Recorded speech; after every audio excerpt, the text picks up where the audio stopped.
parce que j'ai eu le privilège d'être enfant encore à l'époque de la Deuxième Guerre mondiale. Je n'ai pas participé à toutes ces... Le volet 90, les années 90 quand même. Oui, mais tout de même, je pense qu'on peut dire, je peux me permettre de dire un mot à ce sujet. La Croatie, pendant la Deuxième Guerre mondiale, a eu un régime fort, analogue à celui du maréchal Pétain, à celui qui existait en Norvège, et dans d'autres pays, l'Allemagne, l'Italie, et dans d'autres pays d'Europe. Ce n'était pas le fascisme à proprement parler, c'était l'oustachisme, n'est-ce pas?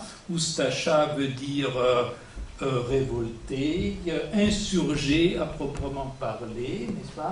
Cet oustachisme était une idéologie de libération, mais de type régime fort et autoritaire, ce qui est certain, n'est-ce pas? Alors, les exactions qui se sont produites à cette époque sont, d'une certaine manière, la réaction, regrettable à mon avis, n'est-ce pas, condamnable, etc., à plusieurs décennies, plus de 2 décennies de domination du camp belgradois, n'est-ce pas? Les choses se sont malheureusement mal passées en 1918. C'est là que se pose... jusqu'en 1918, il y a eu en Croatie un courant indépendantiste et un courant de type sud-slave. Et ce courant sud-slave était pour une association des nations sud-slaves sur un plan fédéral. Mais les vainqueurs, qui étaient à Belgrade, n'est-ce pas, ont évité cette fédéralisation et ont installé un État unitaire, fort, dans le cadre duquel l'affirmation historique et culturelle croate était interdite. Il y a eu un régime policier répressif. Dès les premiers jours du nouveau régime, les populations croates se sont rassemblées au centre de Zagreb, mais ont été mitraillées par la police, par l'armée du nouveau régime, etc. Il y a eu en quelque sorte une interruption forcée de la tradition croate qui était séculaire, pour ainsi dire millénaire, parce qu'il a existé un royaume croate du début du Haut Moyen-Âge jusqu'en 1918, n'est-ce pas? Et tout cela a été supprimé d'un coup par la force, n'est-ce pas? Mais Tito est un fervent projet... Tito qui n'est pas né à Zagreb, mais qui est né dans l'arrière-pays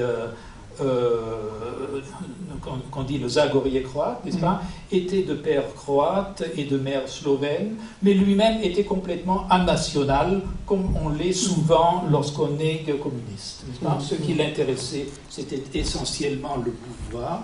Effectivement, dans le régime yougoslave tel qu'on pouvait le découvrir dans la littérature répandue à l'étranger, il y avait des aspects intéressants, le fédéralisme, l'autogestion, le tiers-mondisme.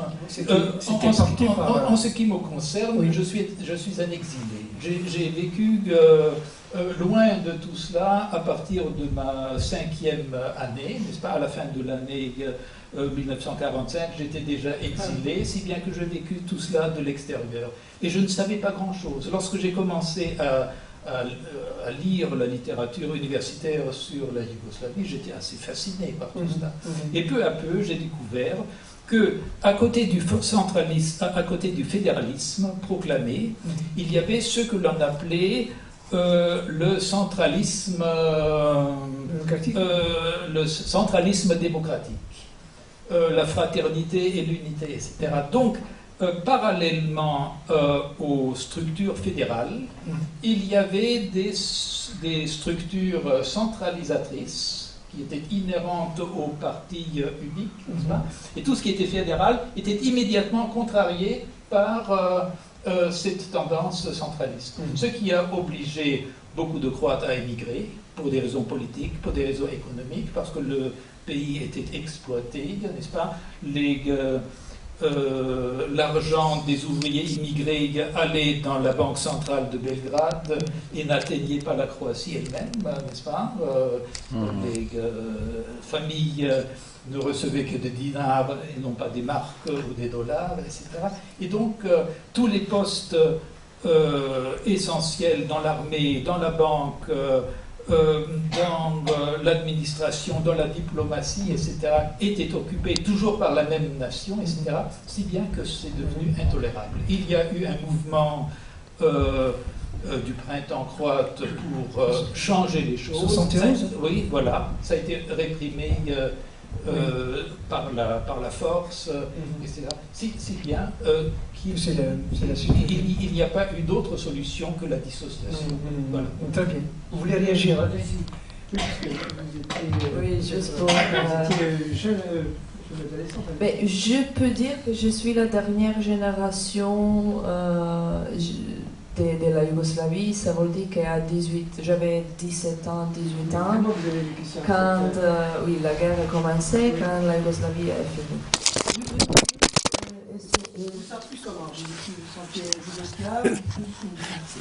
Je viens d'une région pas spécifique de la Croatie, qui est l'Istrie. C'est la région qui a eu beaucoup d'influences italiennes, austro-hongares, croates, et où les gens, peut-être, se sentent et se sentent toujours d'abord istriens, et après croates ou yougoslaves, comme ça. Je peux dire que je crois que c'est difficile de définir l'histoire, parce que peut-être ce qu'était l'histoire de monsieur, pour moi, c'était toute une autre histoire, comme je veux que... pour moi aussi, c'est très difficile de définir, mais je n'ai pas de souvenirs de m'avoir pas pu sentir croate, tout ça. Je sais, je parlais croate toujours. Si on parle à travers le cinéma, à l'époque de la Yougoslavie, je défends, je n'attaque pas. Je dis juste mon... Oui. Le cinéma, dans l'ex-Yougoslavie, chaque république avait son propre identité cinématographique. La Croatie, un film de 1955, d'un réalisateur croate fait en Croatie, même si à l'époque on disait, et même aujourd'hui on peut dire que c'était Made in Yougoslavie, c'est un film croate. Et personne a des prétentions de dire que ce n'est pas un film croate, parce que la majeure part de l'équipe d'auteurs, réalisateurs, réalisatrices, et la société de production majoritaire était croate. Alors, pour ça, aujourd'hui, on peut dire d'un cinéma croate, qui a commencé une année après, donc cinématographie croate, une année après les Frères Lumière, jusqu'à aujourd'hui, il est en continuité. Pour ça, je crois qu'il avait peut-être aussi des moyens d'avoir une propre identité croate. À l'époque, dans ma famille, il n'avait pas trop ça. On ne réfléchissait pas trop. Si quelqu'un nous demandait qu'est-ce qu'on est, je suis né à Rovinj, j'habite en Istrie. Oui, ça c'est la Croatie, c'est la Yougoslavie. Oui, quelle musique tu écoutes? Et j'écoutais de la musique rock, de la musique que mon père écoutait, qui était musique de Zagreb, de Belgrade, de Sarajevo, bien sûr des Rolling Stones, des Beatles. La musique de la Yougoslavie c'était Bijelo dugme. C'était un groupe bosniaque, mais qui a eu un grand succès dans le marché yougoslave à l'époque. Katarina Velika, avait beaucoup de bandes serbes. C'était juste on écoutait, on ne sentait pas ça. Et surtout, comme je dis, je viens d'une région, d'un pays, une ville très touristique, qui a même mentionné le film. Le monsieur allemand voulait acheter une maison à Rovinj, qui est en Istrie, et c'est ça la ville où je suis née. Et, il avait beaucoup d'influences différentes.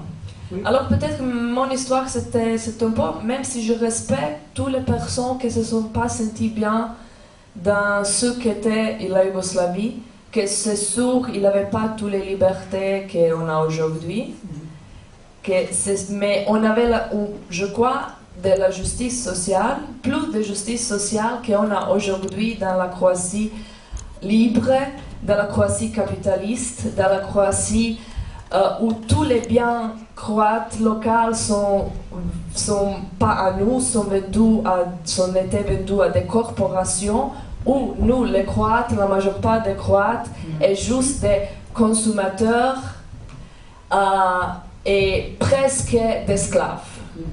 Moi, je me sens comme Croate, comme citoyen de ce monde, un esclave des corporations. Pas d'autres pays, mais des corporations. Et qu'est-ce qui est plus juste? Et je crois que même le système d'une fois et le système d'aujourd'hui ne sont pas justes. Je crois que c'était fou à l'époque quand j'étais tout petit et j'ai couru pour voir Tito. C'est fou, je préfère courir pour voir mais même comme aujourd'hui c'est fou de courir pour voir un pop star. C'est fou. Et même aujourd'hui, je crois que c'est fou le même. Voilà. Merci de vos commentaires. Et enfin, est-ce que je peux réagir rapidement? Oui, bien sûr. Je vais vous illustrer. Je vais juste vous dire un mot par votre réaction. Enfin, ce qu'avait dit Amin Malouf, cet écrivain libanais qui a vécu cette question de l'empire, puisqu'il lui-même était, sa famille était était le résultat a vécu dans un empire. Les appartenances et l'identité. Les appartenances se déclinent, elles peuvent être plurielles, mais il n'y a qu'une identité et c'est le résultat de ces appartenances. Monsieur Hier. Oui, je voudrais juste ajouter que dans une très large mesure, je partage l'opinion de Madame, notamment pour ce qui est du capitalisme sauvage, n'est-ce pas, qui fait beaucoup de mal en Croatie comme ici et ailleurs. Il y a beaucoup d'injustices sociales et faire coexister capitalisme et justice sociale, c'est une chose bien difficile. Je ne sais pas comment on peut y réussir. Alors, oui. Mais autre chose. Nos histoires personnelles respectives sont très différentes. J'ai quitté comme exilé forcé, sans l'avoir voulu, mon pays d'origine à l'âge de 4 ans. Dès que j'ai atteint l'âge de 21 ans, c'était à l'époque la majorité, j'ai écrit une lettre aux autorités yougoslaves pour aller retrouver mon pays tout naturellement. C'était le régime du ministre de la police belgradoise Ranković, n'est-ce pas? J'ai reçu une réponse négative, ce qui m'a condamné à passer ma vie en exil, n'est-ce pas? Je ne savais pas si la Yougoslavie se dissocierait un jour ou se libéraliserait. J'ai fait cette expérience douloureuse, n'est-ce pas, de ne pas pouvoir, oui, alors que je n'avais aucune activité politique, j'étais un simple étudiant, etc. Tout simplement, ce régime ne souhaitait pas qu'un étudiant ayant été contaminé par des idées démocratiques, libérales, réintègre une université yougoslave ou croate, n'est-ce pas? Pour moi, ça a été très difficile. Ensuite, j'ai découvert que les prisons de Yougoslavie étaient pleines d'opposants. Ce que l'on ne savait pas toujours en Yougoslavie, parce que parler de cela était dangereux, n'est-ce pas? Et puis, il y a eu, à la fin de la Seconde Guerre mondiale, une sorte de massacre en masse, n'est-ce pas? La fameuse tragédie de Bleiburg, où les Croates ont été massacrés par dizaines de milliers. On parle quelquefois de chiffres plus importants, mais je veux dire c'est pire que le massacre de Katyn, etc. Il y a eu beaucoup de fausses communes, n'est-ce pas? toute une génération d'intellectuels qui a été tout simplement exterminée, etc. Et ces choses-là ne se savaient pas, parce qu'il était interdit de parler. Et à l'étranger, on le savait un peu plus. Je l'ai découvert peu à peu. Lorsque j'ai obtenu mes papiers français, j'ai pu voyager en tant qu'étranger, en quelque sorte, dans mon propre pays. Et j'ai appris ces choses-là peu à peu à travers l'émigration, mais aussi à travers les familles ayant souffert dans leur chair de tout cela, n'est-ce pas? Et c'est pour cela que mon attitude est devenue critique. Alors, ça me permet de faire le lien avec ce qui nous réunit ce soir, à savoir la venue de la Croatie au sein de l'Union européenne. Vous évoquez évidemment, tous les deux, et vous étiez d'accord, et je partage aussi ce sentiment, cette opinion, qu'on est dans une économie ultralibérale. Mais alors l'Europe a ce défi, mais dans les faits, c'est une économie, c'est une Europe libérale au sens économique du terme que vous allez rejoindre. Est-ce que que venez-vous faire dans cette galère? Est-ce que c'est vraiment l'Europe que vous souhaitez? Voilà, madame. Est-ce que c'est l'Europe de la consommation finalement que nous avons, bon, avec évidemment une caricature, et le projet qui reste là, mais bon, il y a des difficultés à advenir ce projet social. Oui, je suis d'accord avec vous.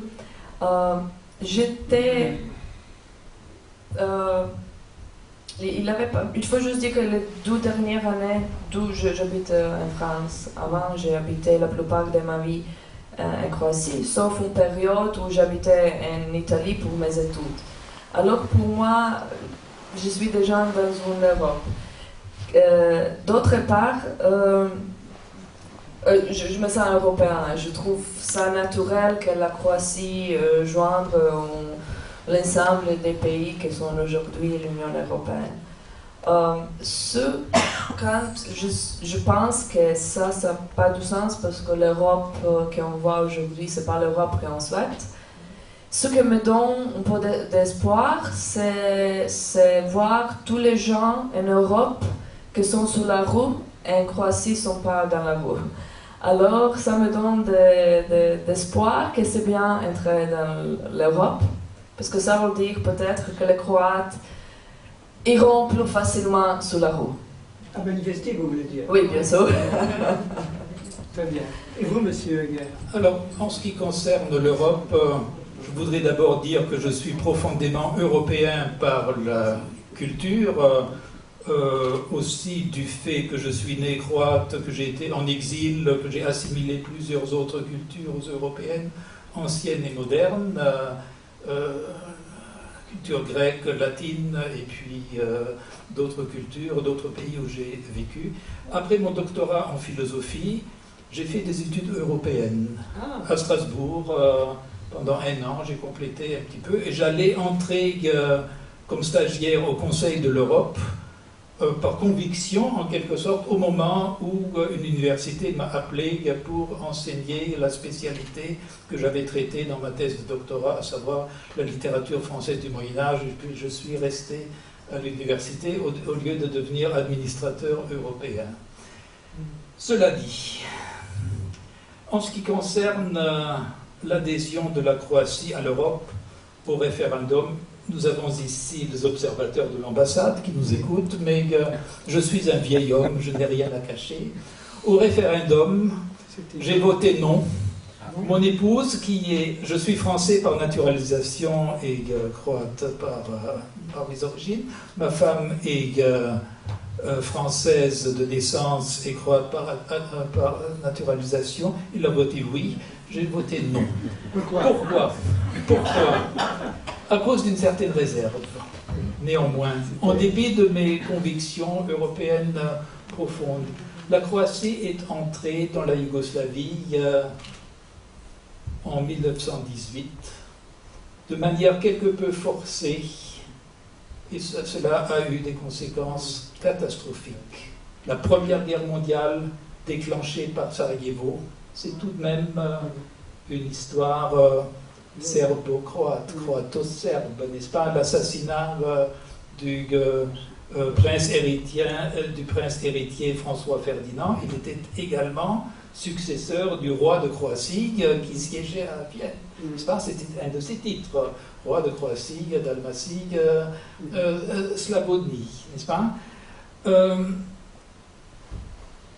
Entrer dans une fédération ou dans un grand ensemble, cela se fait très vite. Lorsque les choses tournent mal, sortir, c'est très difficile. N'est-ce pas? Alors, cette Europe actuellement est essentiellement basée sur des intérêts de type financier, de type pratiquement capitalistico-libéral, etc., n'est-ce pas? Entrer dans cette galère, j'aurais préféré que la Croatie conserve son potentiel ou construise un potentiel économique fort et qu'elle soit un pays neutre comme la Suisse. Oui. Ça, c'était ma vision des choses, mais étant donné que ce n'est pas possible, je me contenterai de cette adhésion de la Croatie à l'Europe. Je ne serai pas malheureux dans l'Union européenne. Je suis déjà européen politiquement par mon passeport français. Je ne serai pas malheureux de l'être à partir du 1er juillet si tout va bien pour la Croatie, n'est-ce pas? Mais j'ai voté contre par principe, mais je respecte évidemment la majorité dont fait partie mon épouse.